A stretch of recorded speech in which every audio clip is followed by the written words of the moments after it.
Hollow Knight is without a doubt one of the most impressive stories of this video game industry. You have a lot of people talking about the hype, the anticipation surrounding Silksong, but people don't understand 2014, this game began development. It needed a Kickstarter to continue development. You had posts like this going up on the gaming subreddit, and this truly is inspiration to anybody trying to make it in this video game industry. You had people doubting it, not thinking, oh, another side scroller, it's another platformer, who's going to care about it? Hollow Knight has now sold 15 million copies, and Hollow Knight Silksong was the most highly anticipated indie game ever. I mean, I've heard people comparing it to Grand Theft Auto 6 levels of hype. They're calling it the GTA of indies, and I would agree, it really has been that anticipated. And Team Cherry, the development team, which is just a couple of individuals, after announcing the sequel at a Nintendo Direct, years of silence until just this last couple weeks. They announced the game, it's coming out in 2 weeks, it's only going to cost $20, and it is already having a giant launch, and it's going to be up there in terms of, you know, Game of the Year award contenders. It really is impressive, this development process and everything that has so far been accomplished by Team Cherry. But truthfully, the development, everything about this is just astonishing. Like, everybody assumed that there had to have been development chaos, something's got to be going wrong, but it really wasn't that. A Bloomberg report came out and said, no, these guys were just taking their time. It's a really, really small team, and they wanted to make the best product they could, and so far the reviews have been glowing, and a lot of people are very much enjoying this experience. And yeah, it's just the anticipation has been so high that we had all of the stores crashing that were selling this. You know, Steam had issues getting this into people's hands, PlayStation as well. Guess that is one of the downfalls with not having pre-orders and such, but very much so. I don't think any of these platforms were ready for this massive of a launch, and yeah, launching to 530,000 players on Steam, one of the most highly played games in terms of concurrent players on the platform. It truly is impressive. And yeah, in the last week or two, we have seen all sorts of indie games, just everybody getting out of the way of Silksong. Very much so, this is a behemoth. And yeah, Demon Skull got Silksong, that's what people are calling it, delayed to November 19th, 2025. I believe that was a PlayStation 5 indie experience. We had another game, No, I'm Not a Human.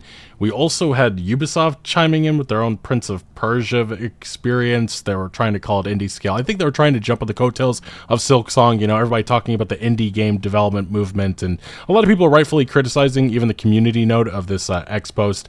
Ubisoft is the publisher and IP holder, which means it's backed by a major AAA company and therefore not an indie game. Although in the comment section they were trying to argue that no, this is an indie game. I don't know what Ubisoft was doing here, but Ubisoft gonna Ubisoft, and like I said, that is the one of the biggest European gaming companies around. So very interesting. They're trying to say that, yeah, we're actually an indie developer, we're making indie games, but very much so it is not all positive, because Silksong has come under fire for a number of reasons. The first one was the release date, the fact that they did not have this massive marketing campaign. They didn't give, you know, advance time for any developers to move their games out of the way. It was, we're launching the game in 2 weeks, other developers make moves if you have to. And a lot of people were very much unhappy about that. We had one account saying, I can't be the only person who thinks it's kind of effed up for Silksong to reveal its release date so late. Like, man, you're indie developers, you should understand the struggle that studios go through. We had one account saying, by the way, Team Cherry absolutely had the responsibility of giving a heads up about the release of Silksong and accommodating other indie devs in regards to it. Art isn't made in a vacuum, and as indie devs, they absolutely should know how hard it is for other indie devs to be visible. For them to just randomly say it's coming out in 2 weeks without any prep for it, while being completely ambiguous and hazy about any details about the release date and the lead up to that announcement, is completely effing shitty of them. They absolutely should have had consideration for their peers, and I guess the insinuation that these individuals are making is that Silksong is a behemoth and nobody's going to have any interest in any other indie games with this game coming out. I just don't really believe that. I think really there's a missing part of this equation that's going to become more noticeable with the other topic that we're about to get over, but it's really the fact that Silksong is bringing in more people to this indie space, more people getting involved and interested into these like platformers, 2D platformers, Metroidvanias, that would not be interested in this without a game like Silksong setting a standard. And I really do think that hype and anticipation is going to pay off for so many other development teams, get so many more eyes on this genre, period. And that is a good thing for everybody involved, especially indie developers. Now, we had another account saying, again, parroting what those other another individual said, I think Silksong's 2-week PR push has done some damage to other indie studios. I don't think Team Cherry thought about the impact the game would have on other indies and their marketing. Maybe not, because I think they were concentrating really on trying to make the best product that they could. They were concentrating on themselves, which people will view that as selfish, but I think these are just individuals that really care about their product and making it as great as they can. Now, I think that's a bummer that I hope is not replicated, to be honest. But very much so, I think a lot of this just reminds me about what happened with Baldur's Gate 3 2 years ago. You had, I wouldn't say it was this small indie game, but Larian Studios isn't this household name that they are now. They kind of came out of the middle of nowhere. Everybody started getting excited for what Baldur's Gate 3 represented, and immediately we had a lot of game developers coming out saying, let's put a pause on all of that. And this very much so is going to factor into this next part of this topic, and it is the price point of $20. A lot of developers are pissed about that. The way that, developers reacted to Baldur's Gate 3, its scope, the fact that it had so many cutscenes, voice lines, and all this stuff that used to be an old standard for the RPG genre. You had developers calling at Rockstar level nonsense for scope. You have people pretty much saying with Silksong, with it only costing $20, what it does for indie developers, it's pretty much Rockstar level nonsense for price. That is the way that a lot of indie developers are approaching this, and we've seen a number of articles coming about talking about this. But I think there's two parts of this equation. There's two sides of this coin, because the first side that I immediately thought, I wasn't even thinking about this negatively impacting indie, because I really don't think that's, in the long run, that's what this is going to have. I think that this is really something that's going to maybe put the AAA games industry in check. That's the impact that I see from this. When you see so many of these, AAA publishers, whether it be Electronic Arts, Nintendo, Take-Two Interactive, talking about the possibilities of variable pricing, talking about, maybe $80, $100 for their upcoming games. When you have indie experiences that are as delightful as this, capturing so many different players, so much audiences. I mean, 15 million copies were sold with Hollow Knight, the original installment. This sequel is probably going to sell much more. It keeps the AAA games industry in check, because it means that they can't get away with selling all these games when you have competitors, big competitors like Hollow Knight selling the game for only $20. Expedition 33 maybe going to win a lot of Game of the Year awards later on this year as well. That's only being sold for, I think it was $50. And even Helldivers too. A lot of people think that was like PlayStation-owned studios, but Arrowhead is independent, and I think I'm pretty sure that was only sold for about 40 or 50 as well. Those are important experiences. Those hold this gaming industry in check. And when Hollow Knight Silksong, the most highly anticipated indie game maybe of all time, is only being sold for $20, that is a very important moment for the AAA games industry to put a pause on their fucking greed. And I really do think that impact will be felt for the next couple of years to come, especially with more indie games on the way that will continue those price points, because it's not like Hollow Knight or even Expedition are the sole examples of this, or even Helldivers. You have games like Repo, you have games like Peak, you have games like Schedule 1, Manor Lords. Those are other, massive indie experiences that have come about in the last year or two that will have that, that hold on this industry moving forward. Palworld as well. But very much so, Hollow Knight Silksong's impact on the AAA games industry, this is the way a lot of people thought about it as well. We had, accounts like Nope Signal pointing out this meme, sorry for the decades-long delay, that will be $20, and then a meme about Grand Theft Auto 6. Please buy our game for $199. We spent the last 7 years carving the pores into Lucia's left ass cheek. Our employees miss the births of their own children, so the mud texture on Crack Dealer 31 shoes look just right. Please give us $199. And yeah, that one has 133,000 likes on Twitter. Another account, it's actually Sean Murray of No Man's Sky, the guy who sells so many different, well, he doesn't sell anything, I should say. He just gives constant free updates for No Man's Sky that really just blows my mind. Silksong for $19.99. No, Team Cherry, I have more money to pay you. Very much so. The reaction from a lot of individuals has been positive, but again, there is a flip side to all of this. We have accounts saying Silksong's $20 tag could hurt the indie scene, but only if devs let price anxiety win. We had Polygon saying the gaming industry deserved more lead time before Silksong. This is obviously in reference to the release date, and they had a very interesting last paragraph that I thought I would mention. It was the fact that they said, But in the years since Hollow Knight first broke indie game containment, arguably revitalizing an entire subgenre and not so arguably inspiring countless clones, not to mention literally millions of fans, Team Cherry attained great power. Now here's one for the class. What's the other half of that phrase? Obviously this is pretty much criticizing them, saying that there was a responsibility with giving, more head time to the rest of the gaming industry, period. And then Eurogamer ran a specific piece again on the price point. Is Hollow Knight Silksong's cheap price a problem for other indie games? Devs and publishers weigh up its impact. And the first developer within this article that chimed in was Tokana, the developer of successful and wonderful tile-laying puzzle game Dorfromantik. I said that wrong, but they delayed the release of their new game Starbirds because of Silksong moving from September 4th to September 10th. And co-founder Zui Zak now tells me the game's as yet unannounced price has been affected too. Yes, Silksong's price has influenced our decision. We're trying not to compete too directly with Silksong, both in terms of release date and pricing. Of course, these are two very different games with potentially different player bases, but there's definitely some overlap that makes things tricky, especially since Starbirds is a joint project between two studios together employing more people than Team Cherry, which I think Team Cherry is like less than 5 individuals, so still, this studio is probably not that much either. Mike Rose, founder of indie publishing No More Robots, says pricing is a fascinating and tricky thing to manage. He'd long been an advocate for higher prices, he tells me, because it leaves room for discounts and down pricing as game ages, but recently he adds, I think the economy of games has been shifting, and people who aren't actually releasing games don't see it or realize. People have less money now and are buying fewer games, so you have to set yourself up to hopefully be the one game they buy when they do have that money. And if you are at a higher price, it's now actually a bit off-putting.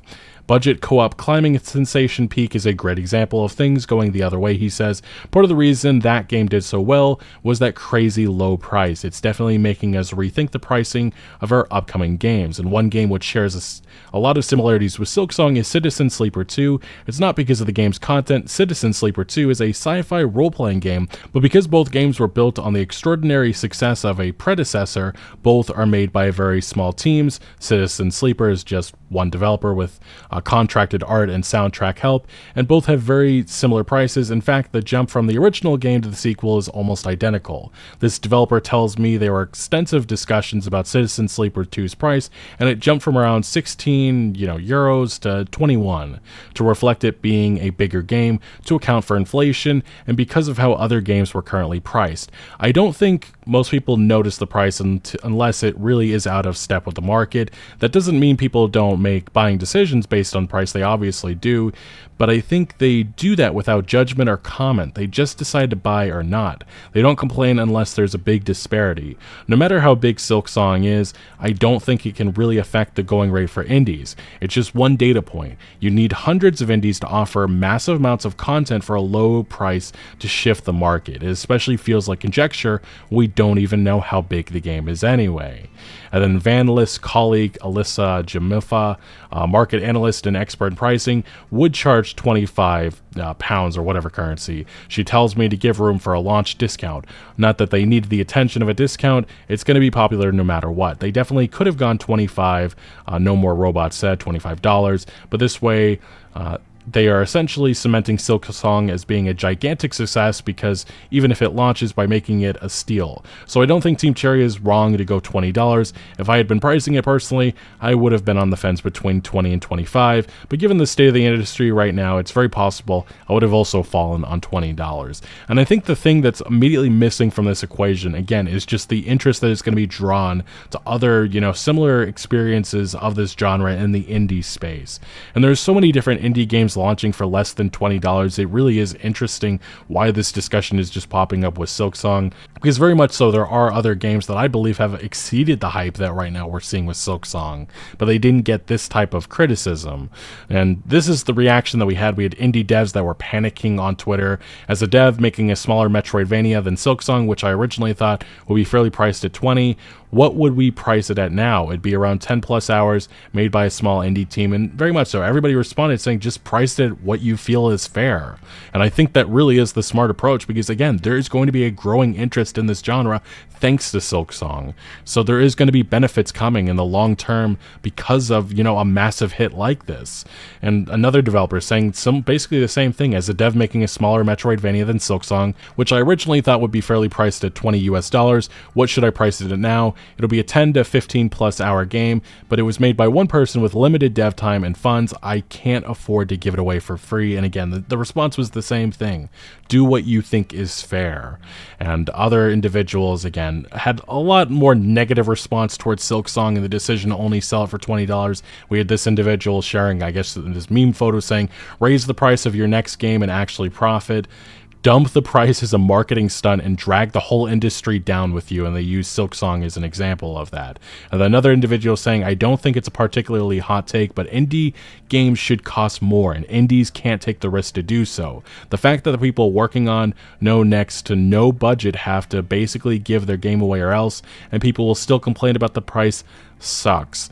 And then somebody saying, this is a fair statement, and quite honestly, Team Cherry really does a disservice to the industry and other developers pricing Silksong so low. The level of work, craftsmanship, years, and you charge $20. I get being pro-consumer, but this would be infuriating to your colleagues and in turn distort gamers' sense of worth. And I think the big thing that these individuals are not saying in this instance, and the other remarks coming from other indie game developers that we're about to go over, is they don't want to admit that they wanted Silksong to be this type of Grand Theft Auto 6 moment for the indie space. They wanted to have that game that really ups the price for everybody else, gives them an opportunity to say, well, Silksong sold the game for $30, so now I can sell my game for $30.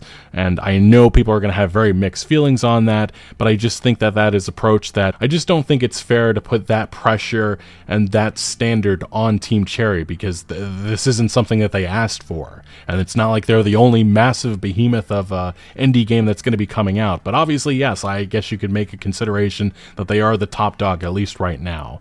And yeah, another indie developer, one of these individuals saying, Team Cherry is going to do just fine selling the game at only $20 because everyone will buy it. The problem is that no one wants to pay more than $20 for an indie game, and it's a totally unreasonably low unit price for almost any developer to set relative to development cost. And even this, I just don't agree with. I think there's a number of examples that debunk this perspective. Something like Manor Lords, I think, is $25 itself. So I think that people, if you make an interesting enough game, they will pay whatever is required to play it. And yes, obviously, if it's mountains ahead in terms of price, as that one developer said earlier on that we talked about from that Eurogame article, then yeah, obviously people will have pause and they'll probably wait for discounts. But if it's in the realm of what other developers are selling for whatever genre you're trying to sell the game for, and it's high quality, it's getting positive reviews, people will show up. They will be interested in it. And they're not going to just immediately shut out because, wow, this game's $5 more than the rest of the competitors. But very much so, again, this just goes back to the point that people really wanted Silksong to set a new standard for indies moving forward. Another developer saying Team Cherry confirms all indie devs selling their game for over $20 will be killed. And again, I just don't think that's the case here. Another individual saying, I think we can celebrate Silksong's price point and understand that everything surrounding this game, and here we are, we're going down the Baldur's Gate 3 route, almost repeating verbatim. Its development, its circumstances, its success and expectations is an anomaly. I say this because I'm concerned about comparisons with other indie titles that aren't as big and as cheap at the same time. This isn't a complaint about the price, not at all. As I said, I welcome the decision. I was just thinking out loud about how it might affect expectations for indie games. And again, this is just right almost verbatim of what happened with Baldur's Gate 3 and the reaction that we saw from the games industry, and it was honestly absolutely ridiculous. And I get it, Baldur's Gate 3 very much so was really about its impact with the AAA games industry. Silksong, I think a lot of people are just thinking about it in that lens, and even in the indie space, I think that there's so many more positives than negatives that I think people should be concentrating on, especially the fact that, again, Silksong's bringing so much more attention to a genre that really, I guess you could say, it was struggling until you had something like that existed.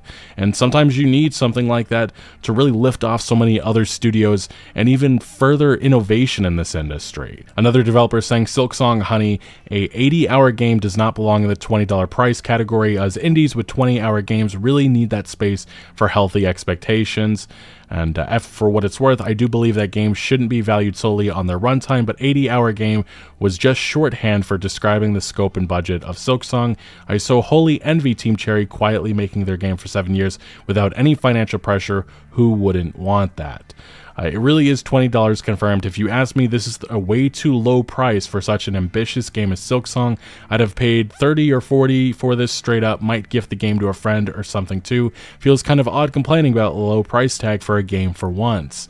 Silksong honestly should cost $40, and I'm not even joking. This is coming from an indie game developer, RJ, D-Cell Games. I won't go as far to say it's bad, it doesn't, but it will have effects, and not all of those effects are good. And they go on to further say, they can price however they want. As a result, their return on investment is infinite no matter what they do, but by charging such a low amount, they are causing lizard brain signals to fire off saying, this kind of game is worth $20, you should expect this game for $20. If enough of those lizard brain signals fire, some kind of games with actual budgets to pay people who need to live are going to get priced out of existence unless they can get the kind of organic groundswell you can't plan for.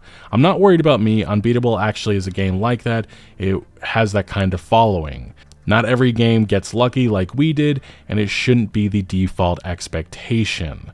And somebody did respond to this saying, I know, right, I was expecting 25 to 40 and would have been okay with 40 plus considering the insane quality and scale and content, but yeah, expectations for many games are absolutely distorted and based on price already. That being said, there are so many AAA games that don't even match Hollow Knight, so it's even crazier.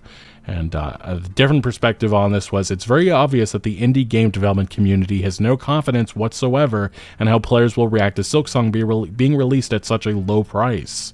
And then we had some other developers again chiming in with their own opinion about the price. Silksong should cost at least £30, and it sucks that indies still devalue themselves. The biggest indie game of the year being less than 20 makes it hard for anyone else to price themselves at a level that's sustainable. The Hollow Knight guys will be fine because they'll sell millions of copies. Another individual saying the biggest massive quality indie game like Deltarune and Silksong coming out for extremely cheap just keeps the bar at a level where any indie game dev that doesn't have a giant smash hit can barely scrape by. And then John Carson saying, unless Silksong somehow has the content of 3 Hollow Knights, there's no reason its price should affect the price of other games. It's not GTA 6 as much as people treat it like it is. And this was in reference to a games analyst who said best wishes to all future indie devs that want to launch above $20 for a while. And then Deep Night Games saying, and they've done it again, setting a price lower than most titles of comparable quality, complexity, and scope. While it's certainly generous for players, which is honestly nice, it also raises the bar in a way that could be truly challenging for other indie devs to match. And then finally, the last response we have here is, I have never seen so many people act like one popular indie game coming out had some kind of moral obligation not to overshadow other releases or set a precedent for pricing or whatever, like what's been going on with Silksong on here. It's so bizarre. Silksong isn't the only popular indie game, and they rightfully bring up Undertale and Deltarune have also sold millions of copies each, but I didn't see anyone freaking out about Deltarune being only 25 for what's going to be like a 20-hour game when it's complete, or for dropping chapters 3 and 4 with only a month of warning for anyone with a overlapping release date. Vampire Survivors is a game that gives players dozens if not hundreds of hours of gameplay for $5, originally $3, setting a precedent of dirt cheap prices for that whole genre it popularized. Also, frankly, if Silksong was $40 to $60, the discourse would just shift to why are Team Cherry jacking up the price of their new game when they're already wealthy from Hollow Knight sales. That money should just go to someone else. And that very much so is exactly what would have happened. And I do think it is fair to say that Silksong was going to anger somebody no matter what.